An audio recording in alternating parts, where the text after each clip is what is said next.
Hello everyone, Terminator Zero arrives on Netflix, and on this Judgment Day it's a reminder that there truly is no fate but what we make for ourselves.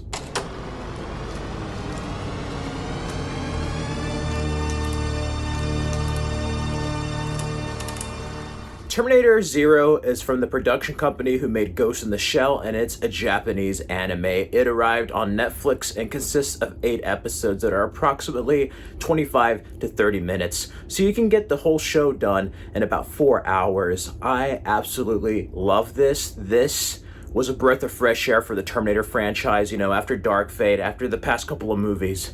It seemed like a lot of the material was a bit derivative, and they basically put themselves into a corner. This show has some great ideas. It does things that many fans were speculating and hoping for, in the Terminator franchise. It deals with not only going back to basics with the 1997 Judgment Day on August 29, 1997, but it deals with other AI. How would AI react? How would Skynet react? It's like it's going to wipe out humanity, but maybe Skynet was doing something to protect humanity from itself. And that's something very interesting. I like seeing that, and I like seeing how Skynet deals with another artificial intelligence on the rise. That's something interesting that I always thought about with Legion, after Skynet. What would happen if there was another AI that Skynet had to compete with? This show is filled with twists and turns in the second half. It's kind of a slow burn in the first half, but I love it. It is a traditional Terminator story. It starts in the bleak future of 2022, and we see this protector here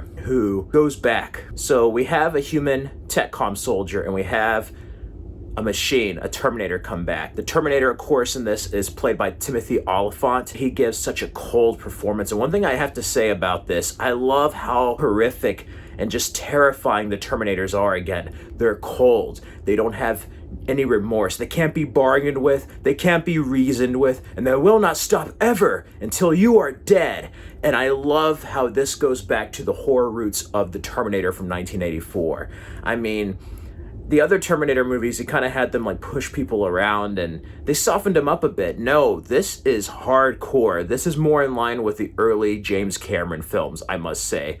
And besides Timothy Olyphant, you also have Rosario Dawson as his artificial intelligence named Kukuro. 1997, this protector has to pretty much stop this scientist, Malcolm Lee, voiced by Andre Holland, from creating an AI, pretty much bringing the rise of Skynet. He has these kids, they get in the crossfires, and the Terminator has an objective and the soldier has an objective, but for both two totally different reasons. And it's nice seeing the two sides converge. And you also have Sumali Montano as Misaki. And when you watch this show, you have 2 options in watching this show, either with the original Japanese audio track with English subtitles or with the English dub. So the cast I mentioned is pretty much part of the English dub.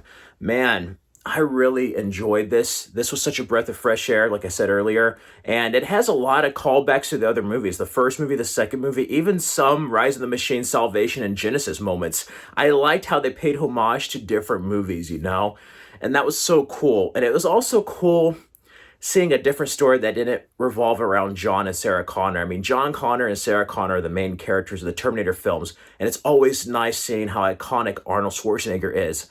But this does stuff that's interesting, much like the video game Terminator Resistance, Sarah Connor Chronicles, or even Terminator Salvation, where they kind of get away from that and you explore more of this world of Skynet taking over and trying to kill humanity. That's something that's very cool. And kudos to Netflix, whoever decided to release this on Judgment Day. As a Terminator fan, I kind of went in with low expectations, hoping it would be good. But after it got done, I really want to see a follow-up and see how this fits into the canon. I can kind of see it, but the coolest thing this did is it brought up branch timelines of we think of time travel as a line of being your past. You're not necessarily going back to your past, you're going back to a past. So again, there really is no fate but what we make for ourselves, and that's something that's very interesting. And that's one thing I loved about the Terminator films that I don't think they really delve too much into is timeline and how it changes and the consequences of that. You saw a little bit of it, but I mean, you could really go crazy the way Hollywood is with multiverses. Just go timeline crazy with Terminator. It just opens itself up with this science fiction story. And I liked it being back in 1997. Now, we do have some robotics That was kind of cool seeing that early robotics, but like if it was in a 90s way, the more advanced. I also love the animation style. The animation style is just so well done with the anime style of 2D animation and then 3D. It's just been a great year for animation with X-Men 97 in this. Then with Timothy Oliphant's character, it's cool having him have a weapon come out of his wrist with a crossbow. That reminded me very much of the TX, but that did something new to where the Terminator has other weapons other than himself. How the world comes to an end. Again, there's this ticking clock like Rise of the Machines or even Genesis where like Judgment Day is going to happen. How can the scientists avoid it? And he keeps having these nightmares. That harkened back to Sarah Connor's nightmares in the park in Terminator 2 Judgment Day. Overall, I love this, seeing the introduction of these characters, and when they do come head to head, it's like a cat and mouse game, and it's just like a ticking clock that keeps getting better and better with more revelations being revealed with each episode. If you're a Terminator fan and an anime fan, I highly recommend checking out Terminator Zero. Seriously, I give it an 8 out of 10. And if you want to stick around for spoilers, and if you've seen it, stick around for the spoiler review right now. But until then, stay safe and healthy, everyone. Till next time.